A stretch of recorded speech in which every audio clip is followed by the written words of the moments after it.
2.1 million pensioners are living in poverty right now in the UK. And you might be thinking, that's a lot of people. 2.1 million people. How did this happen? Yeah, and just to put that into perspective, we've got some little stick figures here to show you that that's 1 in 5 of all pensioners living in poverty, and that's a shocking statistic. It is. They can't turn the heating on, they can't turn the lighting on. It is a shocking statistic. So how did we end up here, and why are we even talking about this? Well, something exciting. It's Pension Awareness Week. Are you excited? I am excited. I love talking about this stuff. We are excited because pensions equal freedom. Yeah. Like if you invest in a pension, you can buy back your freedom. But lots of people go, well, what is a pension? Do I even have one? What is it invested in? The word investing scares people. So we thought we'd do a quick video for you explaining pensions and why you should take control. What is a pension, Alan? Is it something where you stuff money in your nether regions, inside your top of your thing? Like, how does this work? Top of your thing? Top No. of your t-shirt? Is that where you put your money? It's basically a long-term savings and investment scheme. It's somewhere you put money for retirement, and it comes with a bunch of tax advantages sprinkled Ooh, on a little top sprinkle of it. on top. We love that. So it's basically an account where you save money and invest it for your retirement. That's what a pension is. And the government incentivises you to do that with these tax benefits. There are different flavours of pensions as well, but the idea is that it provides for you in your golden years, which you can get to your pension. If it's a SIP, you get state age minus 10 years. So for me, I can get to my pension, my SIP, at self-invested personal pension of 58 years old. Congratulations. And then I will be golden. We often say to people, are you already an investor? Are you already an investor? And most people will probably say no. And if you said no, you're probably wrong. Because they have this thing now in the UK called auto-enrolment. Through your employer, they automatically enrol you in a pension.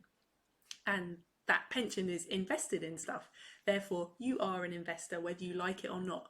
Do you understand what your pension is invested in? Do you know what it's invested in? The answer is probably no. There's two main types of pensions. The first is what's called a defined benefit. And what that means is the benefit or the amount of money you're going to receive when you retire is defined. So they normally say you will receive 10 grand a year in retirement at X date. Celebrate, that's what it is. They're also referred to often as final salary pensions. That might be what you've heard it referred to. And they don't really exist in the UK anymore. Unless you're a teacher or the NHS or government jobs, that sort of thing. Yeah, exactly. And the other type is defined contribution. So no one's going to promise you a certain amount in retirement. What they do say is we're going to put in, the employer will say we'll put in X% of your salary, you put some in as well, and it grows to what it grows to when you get to retirement. Exactly. And then you get to live off your pot in retirement. In your golden years, Anne. Exactly, my golden years. Now it's interesting, are you blindly accepting the default? Most people with company pensions just accept whatever the default is. When you were working in your company, you were like, how do you choose? And I think one of your friends had a rather an interesting way. Yeah, he just said, oh, I just ticked a bunch of stuff to invest in that looked vaguely interesting. And I was like, oh, okay, that sounds like a good strategy. I don't think that's a good strategy. It's not a good strategy. It's interesting, 99% of people, according to Nest, which is one of the biggest pension providers in the UK, just accept the default, which is crazy. If you go for the default in Nest... Yeah, if you're in your early 20s, they say we want people to not have too much ups and downs with their investments in the first few years that they're investing, so we will invest them in some company shares, but also wheat and gold, meaning they're just trying to keep up with the value of goods. They're not even trying to be as aggressive as they can be. When you're that young, you can afford to have lots of volatility and lots of things going on, and I don't think that's a good idea, Mr. Nest. It is not a game of Settlers of Catan. This is a horrific investment strategy. Accepting the default in most instances is financial suicide for your future. So screw the default. Do not accept it. Work out how to take control of your pensions. So Alan mentioned a SIP earlier, and a SIP is a self-invested personal pension. They're designed for self-employed people, but anyone can have them. You don't have to be self-employed to have one of these. And it works the same way as it would do through contributions you make through your employer, in that you don't pay tax on it. But the way it works with a SIP is that the provider will claim the tax back on your behalf. And it's a vehicle for saving for your retirement. So any one of you can set up a SIP and take control. And within a SIP, you can choose your investments, which is awesome. You can screw the default, take charge, and actually get something. Katie and I invest in a broad-based global index fund like the FTSE Developed World ex-UK. It's a Vanguard fund or stuff like that. But if you don't understand what any of that means, it's okay. We created an entirely free course called Rebel Finance School to help you work all that out. So you need to take control of your future. No one else is going to take control for you. There is no knight in shining white armour. No one is coming to save you. And the state pension is barely enough to live on. If you just rely on the state pension in retirement, you will be below the poverty line. And this was a recent Times article. Millions face gloomy retirement as 90% of young people save too little into their pensions. It is a dark future that is coming towards us. They've called it the pension time bomb. What we want to say to you is don't be one of the people that gets hit by this pension time bomb.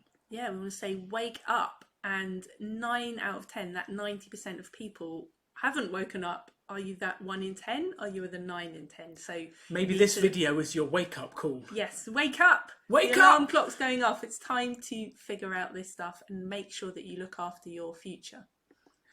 81% of self-employed people do not have a pension. I find that shocking, and I've spent my life trying to help people become self-employed, and they just don't look after their financial futures. So if you're self-employed, if you have a business, in fact, I don't care. If you're human, you need to take charge of your pension. So share this video with someone who's self-employed, share it with someone young, share it with someone who has a pension. You have to take control. Otherwise, you're leaving your retirement up to chance. Would you roll the dice on the state pension looking after you in your future? I certainly would not, Alan. Would you rely on the government to look after you in the future? No, I want to look after myself and make sure I've got enough to have a rosy retirement in my golden years. Exactly. Well, even now. I'm really latching onto the golden years. So take control of your pensions. That's why we wanted to do this video for Pension Awareness Week, because I don't think people think about it. Sometimes it's so far off in the future. You know, you're 25, you're 30,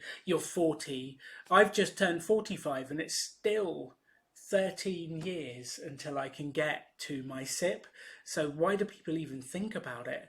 But if you don't, you're careering towards poverty in retirement. You have to take control. And how do you do that, Alan? Well, first of all, we have the Rebel Finance School, which is this free course that we run that you might be thinking, well, how do I even have the spare cash to invest in my future? Well, we start right from the beginning, figure out how to create a gap between what you earn and what you spend to then be able to build the solid foundations to be able to look after future you. And we also did a bonus workshop, which is how to read your pension statement. So if you have a company pension, if you've already had a pension set up, watch that workshop with your pension statement in your hand and decipher what it is and start to take control of your financial future, because no one is coming to save you. You have to do it for yourself.